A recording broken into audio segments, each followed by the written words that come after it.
Well, I've got quite a bit more done since yesterday.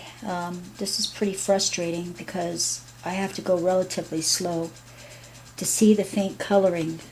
I'm only doing the light purple right now in a medium taupe. And this is all shading because her coat is in a shadow here. So if I do this right, it's going to look really good. I'd rather do the shading now than put white down and then put the shading on top, because I won't be able to see the lines if I put white down first. So since yesterday, I got a lot of detail done down here in the front of the chest, and I've moved up into these larger areas for a little bit of blending from the white. The white up here, this large patch, only took me about a half hour with her tail to fill in because it was no shading. But when you get down into the shading, to be semi-accurate, I have to go almost the slowest speed, and it's really tedious. But if I want to do it correctly and leave the gaps for the other colors, I have to go slow. So that's where I'm at. And if you want to notice, usually I leave my light in because I have a tendency to lean on it. This is how close my face is because of my bad vision when I'm stitching in these detailed areas, because I can't see with my glasses on. I'm nearsighted, plus I need bifocals. So I'm in that horrible condition where I can't see far, I can't see close, and the best I can do is to get really close to what I'm doing to be able to see well. And I've got all these extra lights on here, the LEDs, and they're all daylight spectrum. I find that's the best light to work under. Daylight spectrum is also the light temperature that I choose to match my colors. You know, not all work is going to be displayed under the same light, but the pictures were taken under daylight spectrum and the colors were interpreted under daylight spectrum. This printed picture was printed on my old printer, and it didn't print accurate colors. Since then I've gotten a new printer, but this was already done, so I'm stuck with it. So I already started stitching on it. So I have to determine the colors before I start with a new color. Like I said, at this point I know the light purple is this taupe, and then I'm going to lay down a darker color underneath. I've already done one darker color of shadows, but I have a couple more colors. Pink, because her skin shows through, and a darker taupe that's going to go down, and then even some more dark color to outline her muscular shadow as well. So I have a good idea where that's going to go, and I don't need to worry about covering it up. So yesterday I did a sped up video, 85 minutes condensed into 4 minutes of video to show you how I move, but you don't really get to see how slow the process is at times. So I was going to slow down a bit here and allow you to see how slow and tedious some of this work can be for a change. And the ticking in the background is my ceiling fan. While I'm stitching, I have to note the direction that the fur is generally going in, and that's the direction I'm going to be stitching. Up close it looks a little bit chaotic, but this is not going to be looked at close up. It's going to be on a wall, and you have to figure probably the closest it's going to be viewed is maybe 12 to 18 inches away, if not more.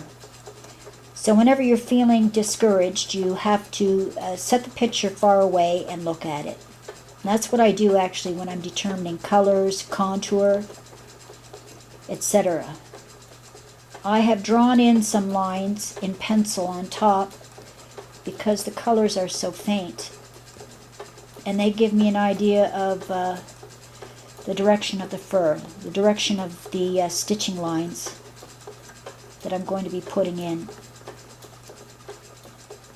So if you saw the video yesterday all sped up, this is about as fast as I was actually going, and that's why 82 minutes I didn't accomplish very much. Other areas are not so hard to discern, and you can stitch faster, or I could use a fill stitch, which moves a lot faster. But this is a very detailed area with many colors in it. And I'm even going over some of the colors now because they're just little dots. And it's not realistic to think that I'm going to be stitching a couple dots and then moving. So I'm generalizing here, because I didn't dumb down my picture enough before printing it. I'm a person who does very detailed work to begin with, so I wasn't intimidated by the amount of detail when I printed this, but I also did not know what I was in for when it came down to the actual stitching. Now I know, so the next project I choose to do, I'll have an idea how much to simplify it.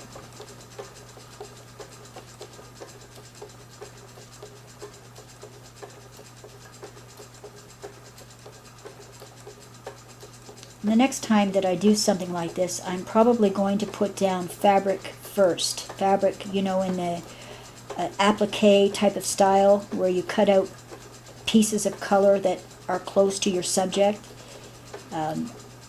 In mosaic type blocks, applique them, and then do your thread painting on top. And this will diminish how much thread you actually have to put down. For these light colors, if the thread is not completely thick, it doesn't matter, because only white will show through. Now, however, on the dark pieces, I probably want to make sure I have better thread coverage, because white showing through is not going to look good on those parts. So I'm just rambling at some points, so I'm going to shut up here and just work. And you can see actually how I make my progress. I'm meandering back and forth, trying to cover all of the purple areas. Sometimes I get a little bit of looping on my top embroidery thread, and that's usually from irregular movement, jerky movement.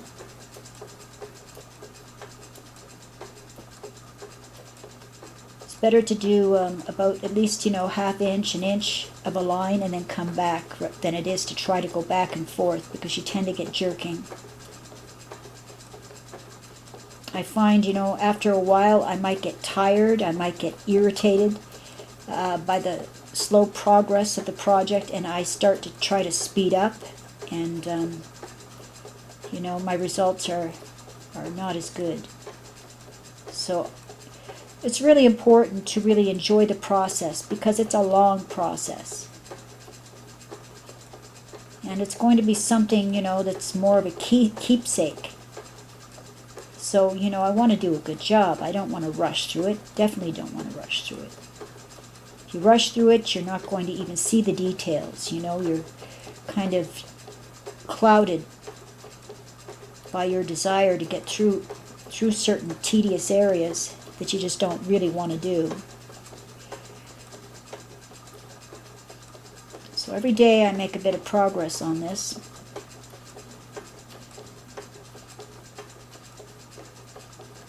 So what if it takes me a long time? The idea is, hopefully it turns out. The Flexifirm was on sale that I'm using for a background.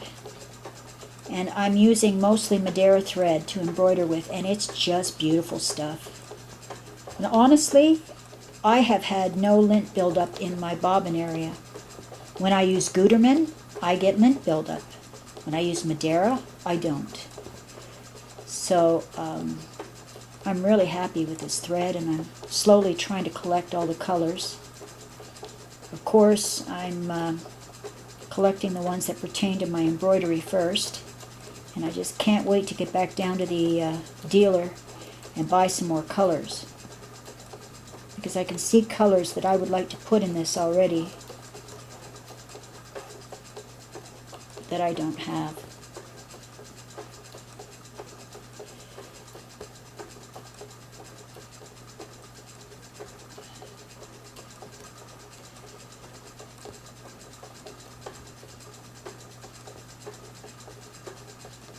probably use some more top stitch needles too. I should change them more often. Of all the embroidery I've done on this so far, I've only changed the needle twice. So this is my, is it my second or third needle? I don't know.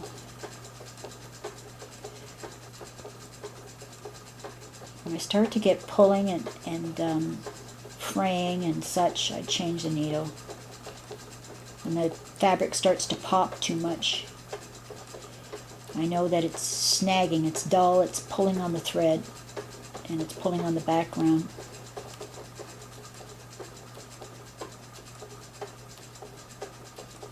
My hope that this is encouraging to others to try to check this out, perhaps on a smaller scale, so you're not committed to a large, tedious project. But this is great practice even for those who want to do some free motion quilting or ruler work in the future.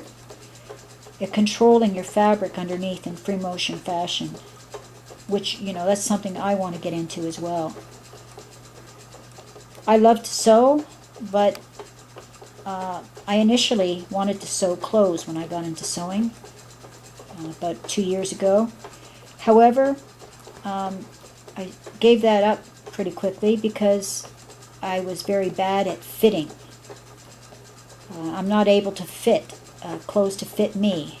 You know, I can't seem to figure that out. Not that I've given it up, I've put it aside until I feel like getting into it again. However, I really wanted to get on my machine and get acquainted, get the feel for her, because at first I was really intimidated by this machine. Everything that I wanted to do, I couldn't seem to do. On my old Singer, I was the boss. With this machine, she is the boss. She tells me how she wants to do stuff, and I pretty much have to comply if I want a good result. But she can do amazing things, so I've learned to just concede and let her have her way. So at first, when I first started doing this, I'm using polyneon thread, as I mentioned. I was having terrible thread breakage and fraying. No matter what needle I used, no matter what foot I used, and I had to resolve those issues and figure out what I was doing wrong. It's not the machine. It's me. It's my choices, what I'm trying to make her do. And I found out, you know, the feet that come with the machine are suited for the machine. As Anne Greco-Hine suggested, I needed to lower my presser foot quite a bit, very close to the fabric. That was one tip that really helped. I have mine at 0.1 or 0.2 millimeters. The other thing that I had to figure out was which needle worked best, and for me, the superior top stitch needles work the best for this. I don't know if it's just because of the backing or what it is, but that's what works best for me. With this Pellon Flexifirm backing, I don't need stabilizer, but it is a thick backing. And the idea behind the thick backing is that I don't have to hoop my work, and I don't have to worry about how much thread I lay down. I'm not going to get any significant puckering. You might get a little bit of fabric popping if you do a circular motion, but that's about it. And it's very forgiving. So that's why I went with this. I just wasn't up to dealing with puckering for my first project. When I did my research online before starting this, I realized that a lot of thread painting artists use silk and even canvas. Silk is just beautiful. A lot of times they will apply fabric paint, fabric dyes underneath for big areas, or they will use the applique method and then start stitching on top, adding as much thread and detail in the stitching as they deem appropriate. So they're not confined to having to stitch in everything solid like I am. I'm going to have to fill in most areas with thread, or it's not going to look right because my background is solid white. I hadn't transferred the image directly to the fabric and painted it. I simply put paper solvay with the printed image on top and attached it with some basting thread, and I'm stitching on top of the paper solvay. So when I've got most of the image done, I'm going to be dissolving the paper solvay. The plan is to do so in cold water, and then if I see any significant gaps, I'll cover those, and I'll add the top layer of detailed shadowing or highlight at that point. And then I hope to trim away all of the white around the edges after I've stitched this to the final canvas that I'm going to mount it on. I might even put a background wash of dye or ink behind this when I stitch it on, just to highlight it, because putting it on a blank background, unless it's already a nice color, is going to be pretty plain. So that's the plan, but the plans don't always work out, so we'll see how it goes. I'm just winging it here and learning as I go. And I'm sharing this because hopefully you can learn with me if you're interested in this method, in this technique, in this type of project.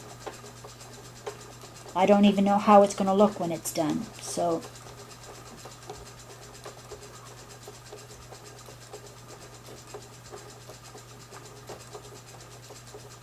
I don't know if anybody's interested in really following this, but I appreciate learning from others' experiences.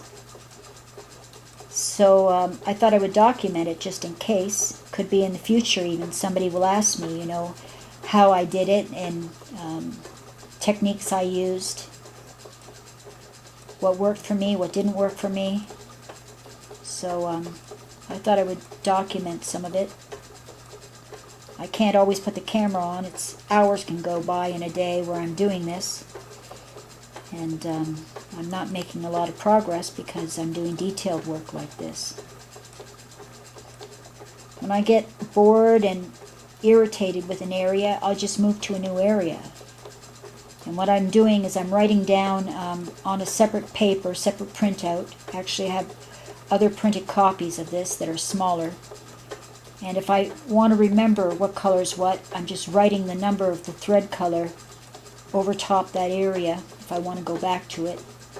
Because I have so many colors, I may not remember. So you can see I'm going over and over. I'm even going back into areas I've done on other days to blend it in. So the continuity of the stitching, it looks uniform.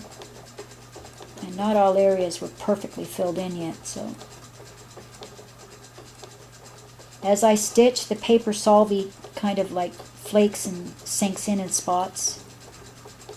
So I won't know how well it's filled in until I dissolve it.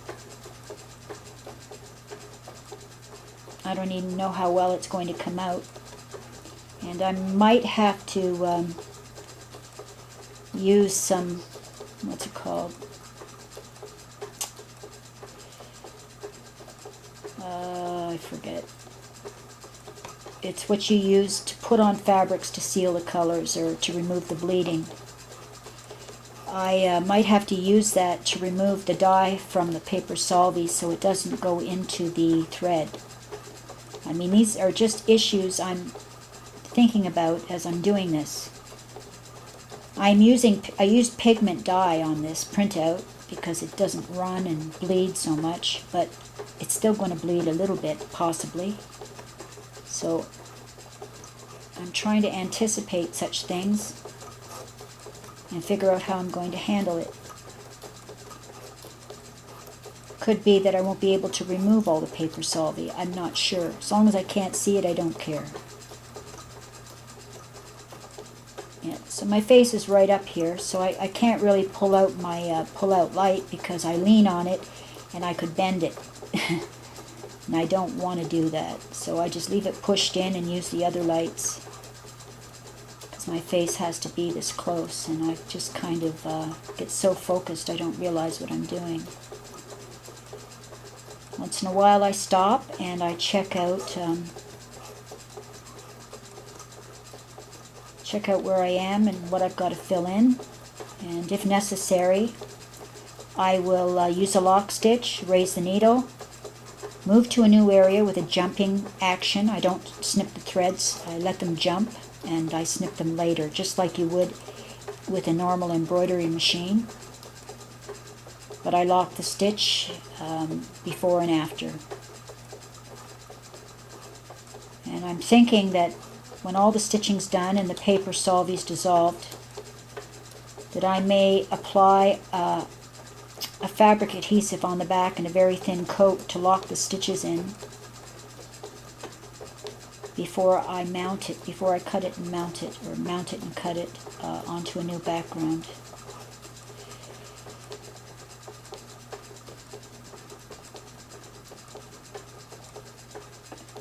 That way I won't have to worry so much about snags or stitches coming undone over time, even though I've tied off or locked off most of them.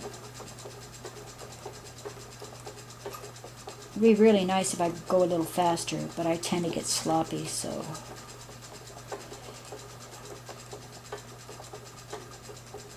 I should just shut up at this point, because I don't even know if I'm making sense.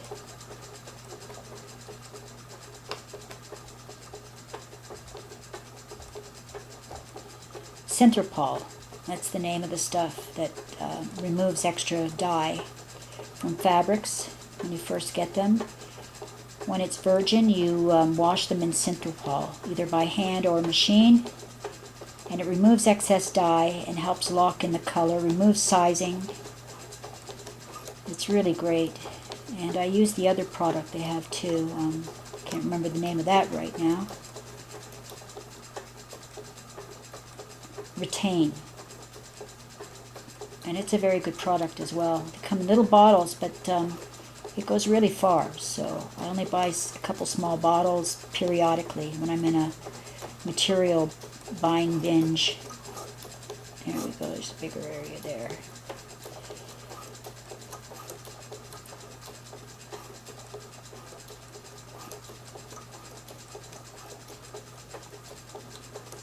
Back and forth, back and forth.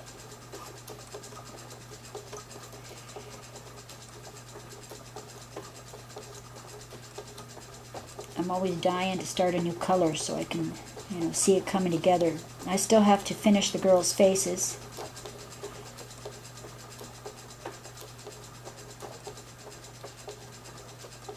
I decided to work on the bodies first, because then by the time I get to the faces I will have a little bit more experience and development of technique.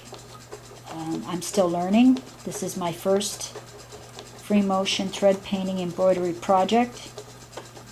I wanted very much to get an embroidery machine, but that will have to wait. I'm too busy trying to build a stock of embroidery thread, and I can't be unreasonable. I recently got this machine, so what more could I ask for? How about, I try to use it to its full potential before I decide to get another. It might be, once I learn, I may not feel the need to get an embroidery machine. I will be good enough to do what I want to do with this machine. It's possible, so it's worth exploring. I don't want to be greedy here and unrealistic, and this machine was a gift from my son. He's very, very good to me, but I don't want to take advantage of that either.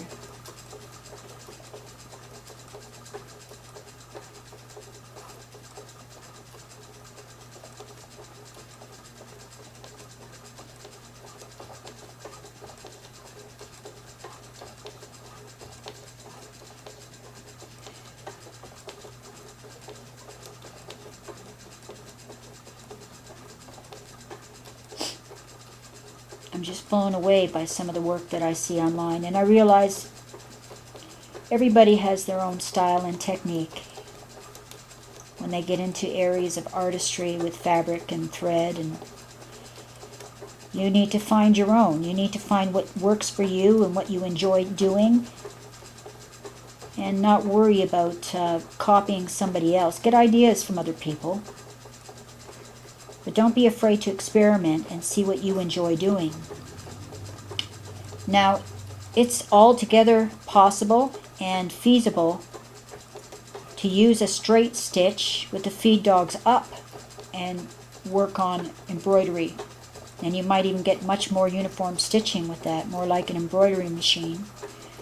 And I may put layers of such stitching on top of this to smooth out or to deal with areas that are really thick. But I'm going to do free motion first and then see if it needs it, or if I want to add it at that point. So you don't even have to use free motion per se, or feed dogs down. You can use any stitch on your machine. You can use applique, fabric, or fabric paints or dyes, and paint in your project first and then add stitching on top.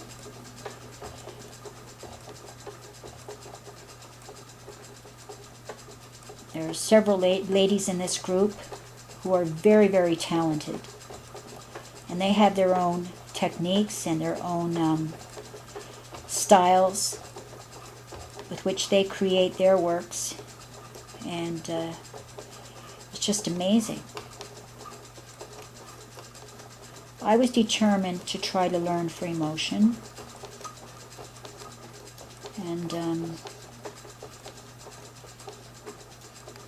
although I like other people's work, I don't necessarily know how they achieve their results.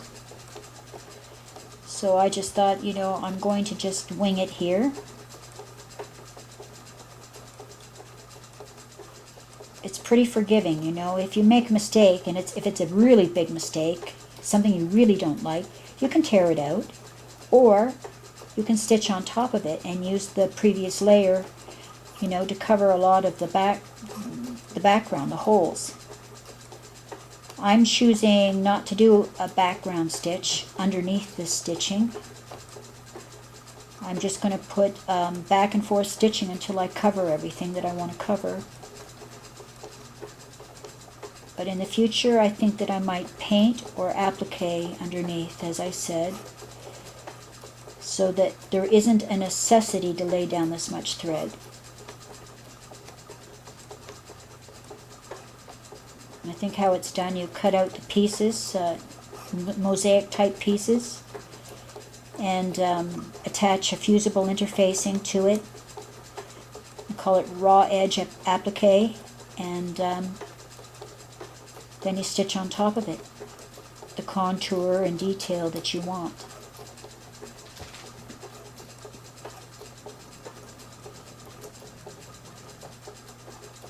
Some people do this on, for quilts, and I can't do that. I just wouldn't use it. Or wall hangings, or even put it behind glass. I would love to frame this when it's done if it turns out really well. But it is rather large, so I don't know if that's going to be possible. It is possible a family member will make me a homemade frame for it. But the glass is another issue. Let's see. I have to see if it even turns out. Could be this won't. I don't know. I don't know what I'm going to run into. And so as I said, we can all learn together.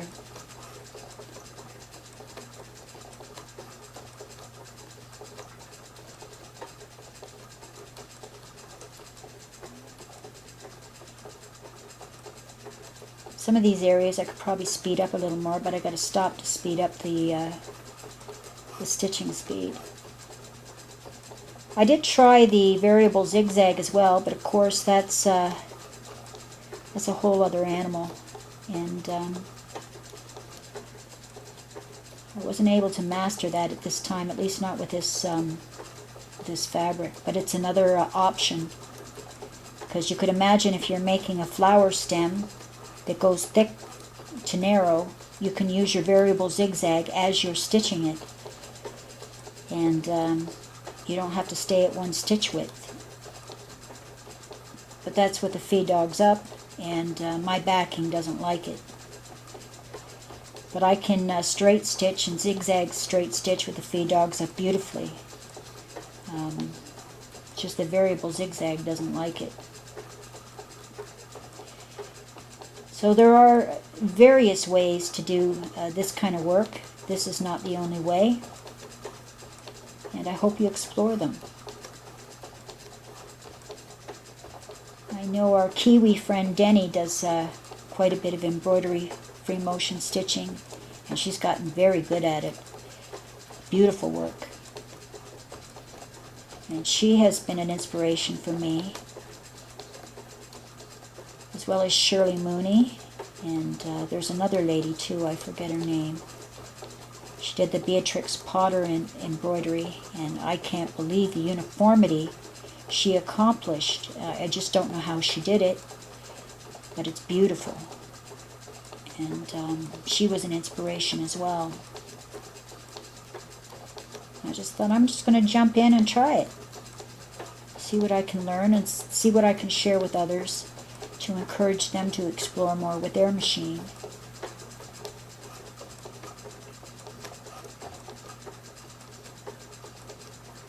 I know a lot of women who do this, or people who do this, use older machines like the featherweights and say they're beautiful for free motion embroidering. But if I brought another machine home, I think everyone would just flip at the moment. As I said, I don't think it's realistic. I'm going to see what I can learn and what I can do with this machine.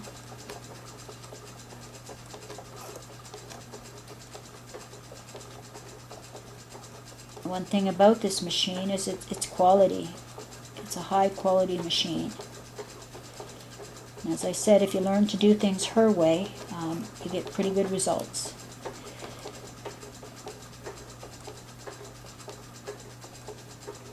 So yeah, I'm all the way up back into this area where I was days ago.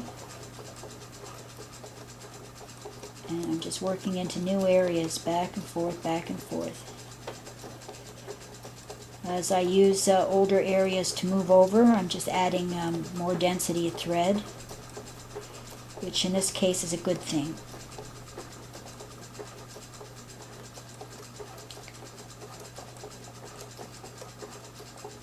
So after I've laid down solid thread, and it's almost done, I'll be laying down final layers of contour thread. I might even do some stitching by hand to blend colors in the end, because that's what it'll be all about at that point.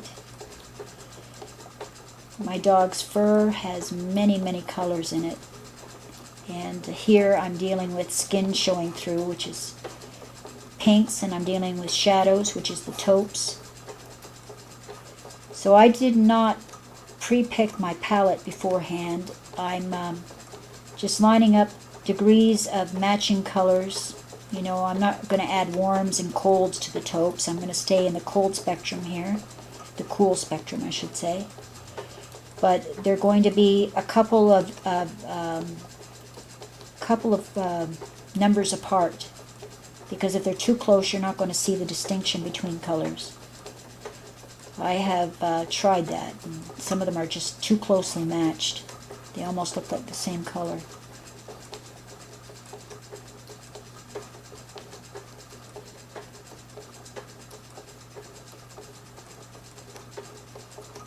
So I have to find a darker one after this that matches.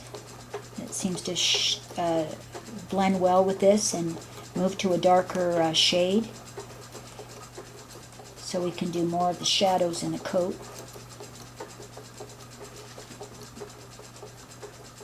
It doesn't help that her hair goes all over the place in spots.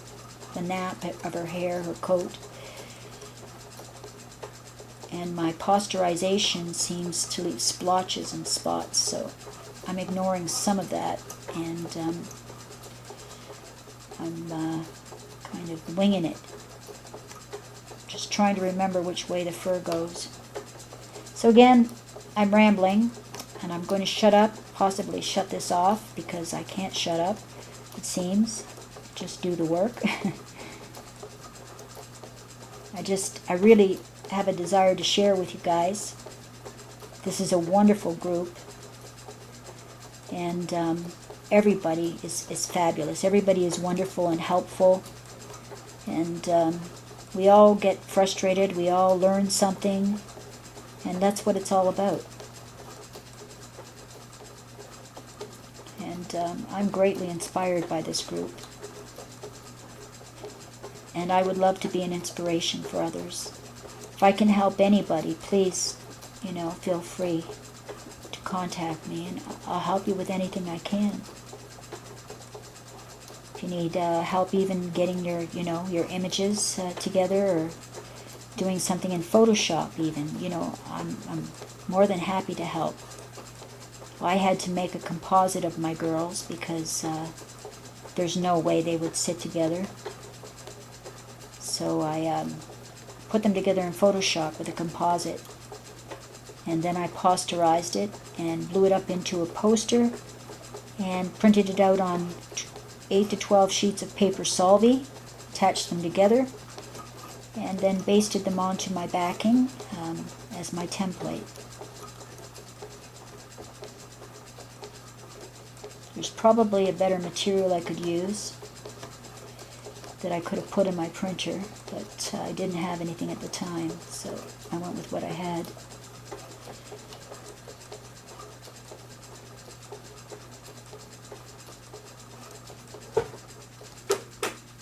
Okay. We'll see you soon.